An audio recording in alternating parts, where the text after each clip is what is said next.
মহা খুশির খবর, ফাইনাল ম্যাচে মাঠে নামার আগেই জিতবে কে জানালো জাদুকরি বিড়াল। আর্জেন্টিনা নাকি কলম্বিয়া, কার হাতে উঠবে কোপা আমেরিকা, খেলার আগেই ভবিষ্যৎবাণী দিল জ্যোতিষী বিড়াল। দর্শক, কোপা আমেরিকার ফাইনাল ম্যাচে আগামী 15 জুলাই সোমবার বাংলাদেশ সময় অনুযায়ী সকাল 6টায় মাঠে নামতে যাচ্ছে আর্জেন্টিনা ও কলম্বিয়া।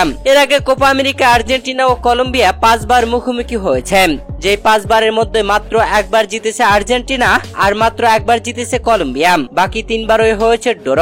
দুই দলই কম শক্তিশালী নয়। 28 ম্যাচ ধরে অপরাজিত, কোনো ম্যাচ হারেনি কলম্বিয়া। এদিকে আর্জেন্টিনা তো দীর্ঘ 55 ম্যাচে হেরেছে মাত্র 2টি ম্যাচে। জয়ের ধারায় অব্যাহত থাকা এই দুই দলই এবার কোপা আমেরিকায় ফাইনাল ম্যাচে মুখোমুখি হতে যাচ্ছে।